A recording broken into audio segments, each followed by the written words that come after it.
Now it's my job to call the case, People of Michigan versus Evan Andrew Oslund.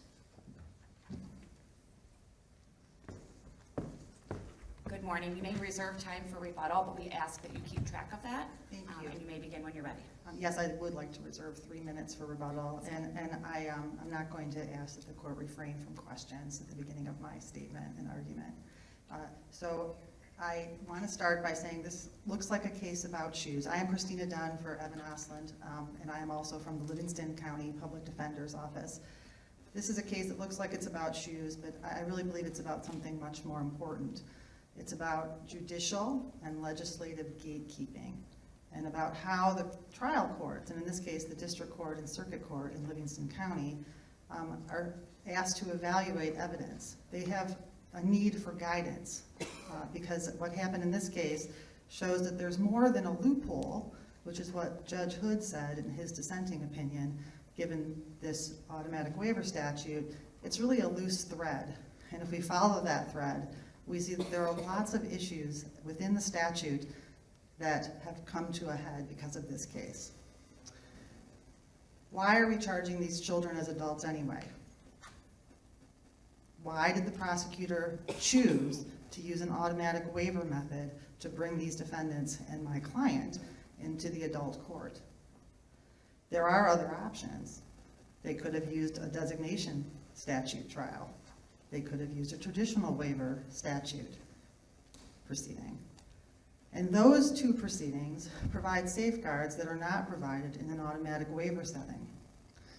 Designation cases go to trial in the family court, and there is an option at the end of the trial for a judge to determine that the defendant should be sentenced as an adult or a juvenile. Then the judge can consider all the things about that person in fashioning a proper sentence. In a traditional waiver case, the judges would decide that my client, or any client, any defendant, had something in their criminal history that allowed for the waiver to an adult court. In this case, my client had no prior contacts with the criminal justice system. A traditional waiver would have failed because there would have been no reason to bind him to an adult court. There was nothing in his criminal history that would have allowed such a waiver.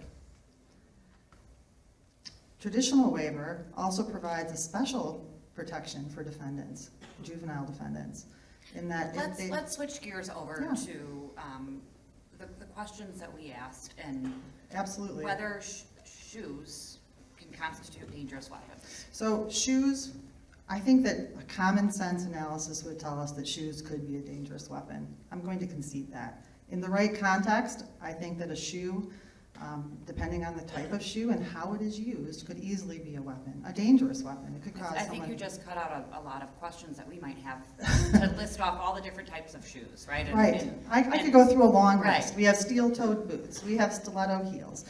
We have golf shoes with cleats. There's a lot of hypotheticals we could think of, but in this case, we don't have that kind of shoe or the use of a shoe. And again, the statute's quite clear. It says use something as a dangerous weapon or carry it as a dangerous weapon. I mean, presumptively, the legislature, when they created this exception to assault with intent to do great bodily harm within the statute, they were onto something. They were thinking about something.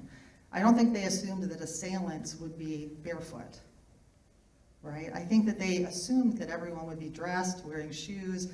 They're looking for something more. Could that something more be an individual that is intending to cause harm to someone and intentionally puts on a pair of steel-toed boots with the goal of causing injury by kicking someone wearing a boot that is not something normal to wear to school? That's exactly the type of situation I would envision, that we could say a shoe was used as a dangerous weapon. We don't have those facts here. We also have this funny situation where my client wasn't the assailant. He was, in theory, charged under an aiding and abetting theory, although I think that that's a very thorny path to go down. If his co-defendants had been adults, they'd been 18, they wouldn't have needed to have, no one would have been able to find that they needed, or I'll step back, the court need not find that they had weapons. Assault with intent to do great bodily harm charged as an adult crime does not require a weapon. So if they had a joint preliminary exam, 1 juvenile, 2 adults, no weapon would need to be found for those adults. But in order to gain personal jurisdiction over my client, which is what we're talking about, they would have had to show that my client had a weapon. So counsel, just fleshing that out a bit more, I think CDAM did a pretty thorough job in its amicus brief on that issue, sort of this aiding and abetting and transferring elements over to someone, recording the encounter and not actually directly part of the encounter. Of course, under normal aiding and abetting statutes, we let that happen. Here, it's a bit different, and why is it different? Well, in this case, what the court had, it had a dual purpose at this preliminary exam, right? It wasn't just to find enough evidence to bind the case over. It was to find personal jurisdiction against these defendants. It's like a dual purpose preliminary exam. And because of that, we have a problem, because that means that each of those individuals have to show that there was some weapon used to gain personal jurisdiction for each individual. And my client has to be looked at as an individual, as a juvenile defendant, not as part of the, I think it really kind of confuses the issue in a way that's not appropriate to say that there's an aiding and abetting theory. And even then, if we talk about aiding and abetting, my client would have had to share the specific intent of the actual assailants, that they were intending to use shoes as a dangerous weapon. There's nothing that shows that he shared that specific intent. Because this is a specific intent crime that they've charged, the way it's been charged, which again turns everything we know about assault with intent to do great bodily harm on its head. Right? Why did the legislature make this exception and require a weapon for assault with intent to do great bodily harm for automatic waiver? What were they thinking? That's my question to me. Why did they put that in there? They were worried about something. They were worried about this case, because they wanted only those most serious cases to be bound over automatically into the adult court. They don't even allow automatic waiver for felonious assault. Right? Felonious assault is not a specified offense. So again, I believe that some of the arguments here are really not focusing on what we're here for, which is a question of personal jurisdiction in the circuit court over my client. In the Court of Appeals, the majority opinion spends a great deal of time talking about impera materia. In other words, because there are other cases that say that shoes could be weapons, that the district court didn't err because shoes could be weapons. However, all the other cases they cite are adult cases. None of them are juvenile. And they're old cases, pretty old. What does it matter that they were adult cases and not juvenile? I mean, a shoe, defining a shoe as a dangerous weapon, that definition shouldn't change depending on whether it's an adult or a juvenile. Well, I think it does because of the way the statute is written. The automatic waiver statute is written very specifically. It enumerates what kind of weapons are allowed. We don't normally do that. The felonious assault statute doesn't do that. Assault with intent to great bodily harm doesn't do that because it doesn't need a weapon. Weapons are very specifically described, and they include a statement that it must be carried and used as a weapon. That's different than any other case law, and we're really relying on a body of case law to define when a shoe becomes a weapon. In this case, we have a statutory interpretation that we should rely on, not case law that's not related to juvenile waiver. So it's not the definition of dangerous weapon and whether or not a shoe fits into that or not. It's the other language in the statute that describes the act. I believe that is what the legislature intended, and that's why they put that language in there. Carried and used as a dangerous weapon, not just shoes you wear every day to school. Did the district court judge ever make a factual finding on that second point or series of points in the statute? No, he really didn't go into detail about any of these issues. He did say that shoes were worn, there was kicking. I mean, everyone's seen the video, so we know that there was kicking, but he didn't really go any further. I think, again, he didn't have the tools he needed to say, well, wait a minute. First of all, your client, Evan Oslund, wasn't an assailant and he didn't use a weapon. And he also didn't understand or didn't have the tools to declare that shoes just worn as footwear can't be used and carried as a dangerous weapon, because there was no direction. The first point's a factual point, so are you asking us to remand it to the district court so that the judge can make a finding on that point? No, I'm asking this court to find that given the evidence, just like if I move to quash in the circuit court, that this court can evaluate the evidence itself. And the motion to quash is evaluated de novo. My motion here, or my application here, could also be evaluated de novo. This court has the tools to make that determination. If the court saw fit to remand it and ask Judge Bain to decide if this has been carried as and used as a dangerous weapon, that's the argument I made to him, but he didn't evaluate that. On the last point, which I view as a legal point, we asked it as a factual question in our order, but the point about whether the juvenile is armed with a dangerous weapon, I think there's a legal question there as to whether the aiding and abetting statute can fulfill that requirement. I think agree. you started to argue that here today. Was that issue ever argued to the lower courts? Well, it was argued by the prosecutor that was their theory here, is that my client aided and abetted this offense and that the offense was committed with shoes. So yes. Do you ever respond by saying that under the aiding and abetting statute doesn't apply to satisfy the waiver statute? I did. I said that this statute has not been satisfied because there has not been a showing that my client used shoes as a weapon, carried them as a weapon, as a dangerous weapon. So there's very slim legislative history here. I think we have to rely on the statute itself and its language. I don't think that there's much we can point to show what the legislature was thinking. I do think it's instructive that they also included home invasion as one of these kind of carved out specialty offenses that could be automatically waived only if there's a weapon. The co-defendants pled guilty, is that right? Well, the co-defendants were bound over just like my client. You know, and this is a procedural point that I don't know that matters too much, but I think it's important to think about. My client is the only one of the three who is represented by appointed counsel at a public defender's office. So he's the only one who didn't have to pay for an attorney to file appeals or to pay filing costs in the appellate courts. The other defendants were somewhat in a bind. They were offered felonious assault and assault with intent to do great bodily harm to plead guilty under HIDA, which they did. And how does the fact that they pled guilty, does it bear on this case at all? Does it bear on the prosecutors, what the prosecutor has to show in this case? It does against not, your client? but it shows that if they had appealed, they would be joined here, I believe, and they'd be arguing the same points that I am, that they were not armed with a dangerous weapon and carried a dangerous weapon, shoes in this case. They too could make that argument, I believe. Counselor, I actually was going to ask the prosecutor as well this question. I'm interested about, so they were eligible for HIDA? I thought HIDA only applied if you're 18 to 26 years old. Correct, but that's what the prosecutor offered and what they took. Okay. They both failed on that probation. by Yeah, the I way. mean, because normally juveniles are in the juvenile system. Correct. And then adults who are, emerging adults are in the HIDA system. Okay, thank you. So that's troubling to me, that if my client had to hire an attorney, didn't qualify as an indigent defendant, he might have been in the same position. So here we have a weird, disparate result that these young men, people plead guilty for all sorts of reasons.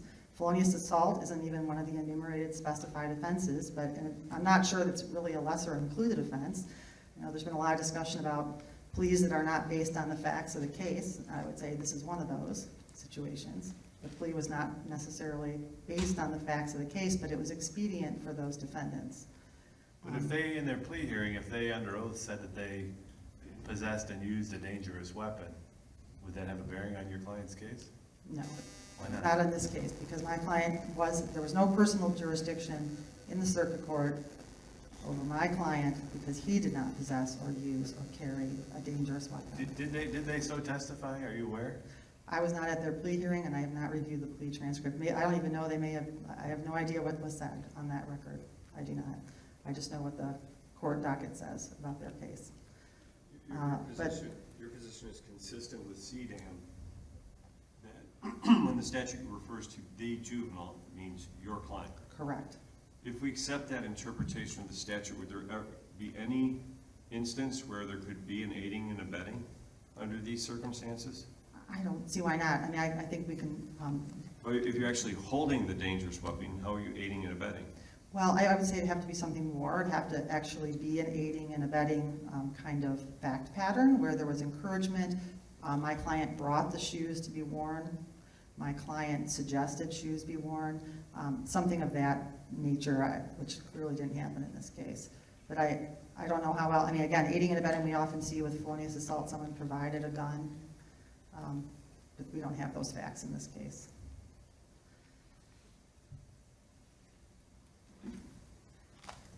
And again, it concerns me that when someone like my client goes to the district court, because there's been it's not even a petition, it's just a straight up complaint filed, alleging that he used a dangerous weapon.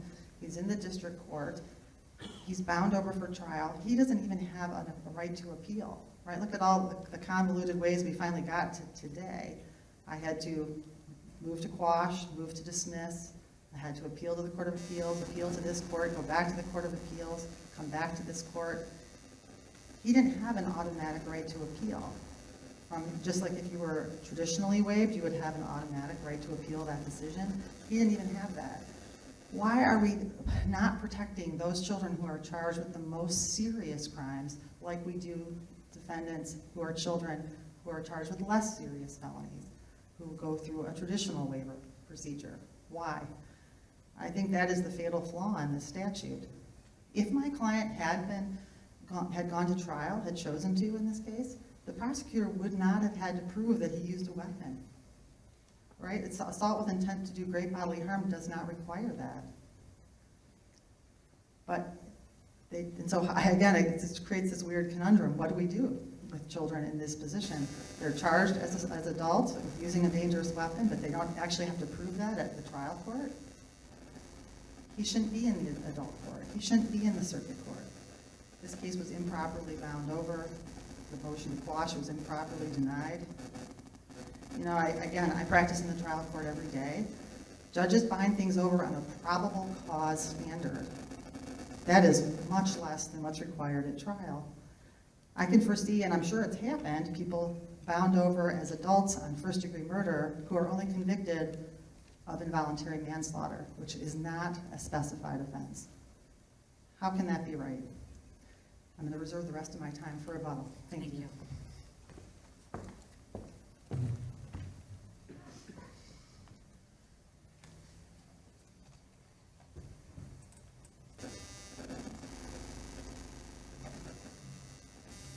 William Warden, Assistant Prosecutor for the People. The district court was unclear how much discretion it had to make a factual determination on whether the shoes were dangerous weapons. The district court did not make a factual finding in this case whether the shoes were used as dangerous weapons. We request a remand for the district court to reevaluate its decision to find whether there was probable cause that the shoe was used as a dangerous weapon. The record of the prelim shows the judge saying, I don't think I have a choice under the circumstances but to bind over on all three. Then he cited People v. Hale and said a shoe can be a weapon if a defendant intended to use it as a weapon. We have the videotape. I'm stuck with shoe. I am bound by the previous case law.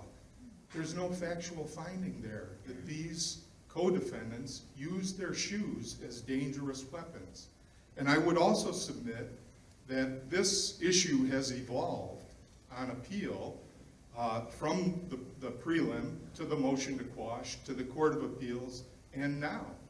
And with the amicus brief that's been filed, we have additional issues regarding the constitutionality of the statute and what the use of the word "the" means in front of defendant. And all of these issues should be addressed by the lower courts. So that's the basis of our request for the remand. I would be happy to answer any questions the court may have about any of the issues, the aiding and abetting. I think counsel acknowledged shoes can be dangerous weapons, but were they used as dangerous weapons in this case? And that the judge should have decided before he bound over that there was probable cause. Why is that a preferred or the right remedy as opposed to just saying, as counsel has urged, that the motion to quash should have been granted? And as Judge Hood also found in the Court of Appeals. Well, if you look at the transcript of the motion to quash, I think it's on page 5. The circuit judge said, I haven't even watched the video. And so that was really important to making that decision. Counsel said, you don't need to watch it. The best evidence is the testimony of the victim who said he felt feet and hands. Because he said nothing about shoes being used in the attack, her position was that the court could, grant the motion to quash on that basis. But now we have seen the video, we have, as counsel suggested, all the tools that we need to decide that as a matter of finality. Why should we not? Why do you urge us not to do that? There have been more issues introduced. There have been issues regarding the aiding and abetting statute and how that is supposed to work in pairing materia with the statute involving the automatic waiver, and whether it applies in this circumstances. Now, we can all think of circumstances where 3 juveniles are involved in a beating. Maybe one of them provides baseball bats to his co-defendants, but he doesn't swing a bat himself. He just watches, or he videotapes it. I mean, under that interpretation of the statute, can we charge him as an adult for an adult crime? That's the question. If you can show that that would be an absurd result, that the statutes, the aiding and abetting statute, and also the automatic waiver statute, if you can't reconcile them based on their interpretation, that's an absurd result. And they should be harmonized. I mean, the legislature is charged with knowledge of all this, so that when they formulate the law, they know about what constitutes a dangerous weapon. They know about aiding and abetting, and the distinction. But counsel, in your example, I think everyone would agree that a baseball bat probably is a dangerous weapon in that context. Here, we have sort of this question if shoes can even be a dangerous weapon, and then adding a layer on and then sort of transferring that over to the alleged aider and abetter. I thought CDAM did a pretty good job outlining why that's problematic. And we haven't had an opportunity to respond. The parties have not briefed those issues that were introduced by CDAM. So that's another reason for a remand in this case. Okay, so let's just go back to issue 1, the shoes. Why can't we, to Justice Kavanaugh's comment, we have a video, we have a motion to quash, which was not granted. How many times do we have to keep going up and down? Why can't we just resolve that issue? Well, that may be how the court does resolve it. I'm not saying that the court lacks the authority to do that. However, generally, the lower courts are given an opportunity to address the issues that are raised on appeal if they haven't already done so.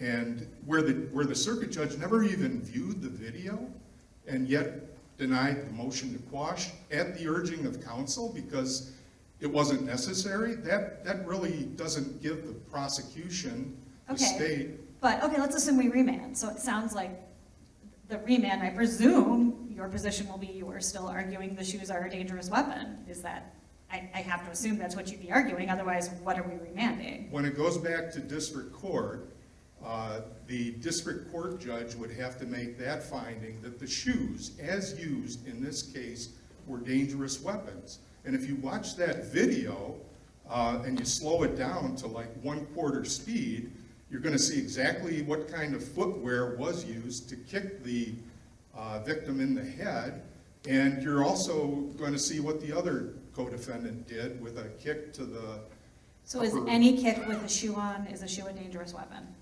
Well, again, the best evidence of whether it's a dangerous weapon is the injury, and in this case, the victim had a concussion. So that's good evidence that the shoe was used as a dangerous weapon. Now, granted, there were multiple blows to the head, which are shown in the video. And the judge is going to have to look at that and say, okay, the shoes were used as a dangerous weapon, probable cause, and I bind over on that basis. And these additional issues that have been raised on appeal can also be addressed. What about, though, the fact that if I were to agree with your position, then a juvenile in this situation wearing shoes in a fight basically has less rights than an adult on, the assault with intent to cause great bodily harm. Because that issue, that they never get to present that to anybody. It gets bound over, and then they get prosecuted for the crime. But obviously, if an adult were in court fighting whether shoes were a dangerous weapon or not, that would actually get to go to the jury. Well, I think that can be remedied with a verdict form, and the jury would have to find that the defendant was guilty of assault GBH with a dangerous weapon. And if he's not, if they find that he's guilty of assault GBH without a dangerous weapon, then he's sentenced as a juvenile. On what basis would that go to the jury in that form? Because assault with intent to commit great bodily harm does not require use of a weapon. It's only the jurisdictional original determination. So what basis? I mean, I understand your point of saying, well, we could ask the jury that, but on what basis? Well, it's an element, and the jury should be apprised of all the elements. It's an element that the prosecution would have to prove at trial. It should be on the verdict form. And if it's on the verdict form and that's their finding, then the conviction as an adult could stand. It's an element of the crime of assault with intent to commit great bodily harm? When a juvenile is involved, it's in the statute. But after already bound over, after that determination is made, does it remain an element? Or is it only part of the initial jurisdictional determination? It's our position that it would remain an element. It would remain, We would have and- to prove that at trial. And if that's so, that would address the constitutional concern. And that would also address the apprendi, yes, because then the judge could sentence the individual not on the basis of facts not found by the jury, but if the jury found that as a fact. What's your best authority or case law that says that is in fact how that works? That the jury becomes instructed on elements of the jurisdictional waiver provisions when they eventually go to trial? I mean, has there been a case that says that is in fact how it works? I'm not aware of one, Your Okay. Honor. So, counsel, under your theory or argument, it sounds to me every fight that juveniles have, as long as they're wearing shoes, could land in adult court. I mean, I'll be honest, it's hard to fathom that's what was intended when they created the juvenile system, because the juvenile system is filled with a lot of kids who get in fights. And this is the only case in Livingston County that's ever been charged this way. It would depend on the type of shoe, of course, and it would depend on how the shoe had been used, whether it was used as a dangerous weapon. So and whether in this case, what is special about the type of shoe, and when you say how it's used, so any kicking?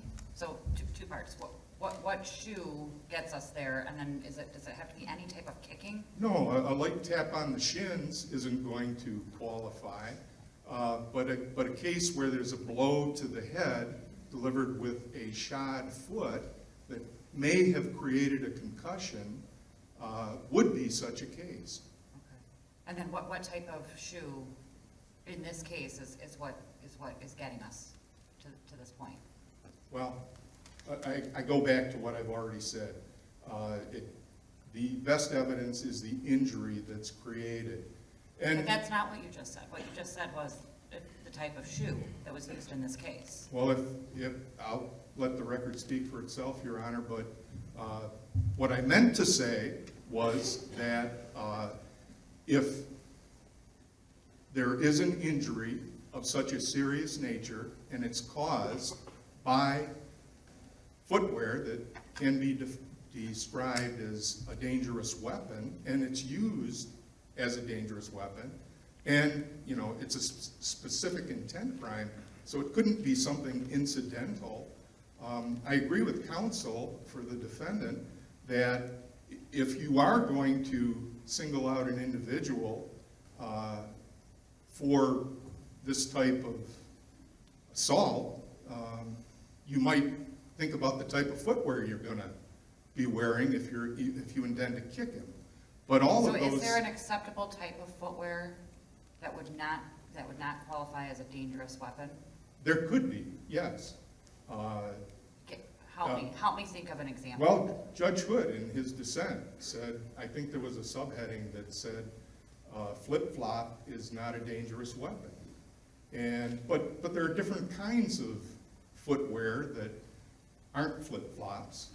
There's athletic slides, there's other types of things that young people wear, which, depending on how it's used, and I think if you slow down the video, you can see what's being used. The other co-defendant, the district judge couldn't really tell what type of footwear he was wearing. He also kicked the victim. Is that the, because I've watched the video, is that the one where the shoes fly off? So they maybe are more of a flip-flop or slide, like a slide. Yeah, it appeared to me that the co-defendant who kicked the victim in the head was wearing some kind of athletic slide. And I guess it's as a matter of law, I suppose this court could decide that something like that is not a dangerous weapon. May never be a dangerous weapon, but that's, what is a dangerous weapon if it's used in a dangerous manner? A butter knife can be a dangerous weapon. There's even a case that says a dog can be a dangerous weapon. So that, I mean, it's a question of fact. The district court kind of didn't really, he relinquished his role in this process. This court could deliver an opinion which reminds the district courts of their duty to find probable cause on every element, and also remind prosecutors, you have to present that evidence. I hope I've answered your question. Thank you. Again, counsel, I think what it goes back to is just the concern that this could be overbroad. And I think it goes to Justice Welch's question, which is any fight where the people are wearing shoes could result in these type of charges. And I guess that's a little bit of a concern. And I understand that concern, and if it's overbroad, then it may be unconstitutional. If it's unconstitutional, as CEDM wrote in their brief, we should be given the opportunity to brief that before this court renders a decision. Does it matter if the person, let's say, had taken the shoe off and then began, let's say, assaulting a person versus leaving the shoe on and just using it as an extension of the actual body? And that's a good question, Justice Bernstein. As I watched the video at 1/4 speed, it appeared to me that when the white footwear flew off, that defendant picked it up and that he struck the victim on the head with it before he walked away. Striking someone with a shoe, depending on the shoe, of course, could constitute assault with intent to do great bodily harm if it Because resulted. that you're actually taking the it's not on your foot. You're actually taking the shoe and then you're using it specifically in a weapon type situation. Yeah, that's probably even a better argument than if you're actually just kicking someone when they're down on the ground. Particularly if the number of kicks are limited. I counted only 2 in this case. So, I mean, those are You counted things 2 kicks? I'm sorry, you counted 2 kicks? I counted 2 kicks. And Yesterday I talked to defense counsel. She thought there were a couple maybe as well. So, I mean, it's a close issue. The district court acknowledged that. You had indicated that this is the first time this county has used this for waiver. Can you explain what the rationale was in this case with, you know, I'm thinking of the aider and abetter piece here, and especially after what you just said with that there were only 2 kicks. Yeah, well, this victim, he was a special needs student. He was at a new school. They had just started the fall semester. He was trying to make friends. He thought these boys wanted to be his friends. They invited him to the skate park, and it was totally unprovoked. He suffered a blackout at the time, concussion, nausea, blurred vision, couldn't read the blackboard. His grades dropped in school. He had to leave his job at McDonald's to work on his grades. He had PTSD, just imagining what it would be like to go to court and face the co-defendants in this case. So it was kind of a severe case, and we had the video, which showed just how severe that beating was. So that went into the decision to charge these 3 co-defendants as adults. Any further questions? I don't see any. Thank you very much. Thank you.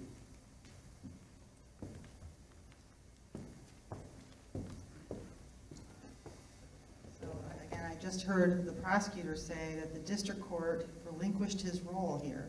This is my point. This is all I'm arguing, is that the district court and then Judge Hattie, the chief judge, and the circuit court, by extension, did relinquish their role.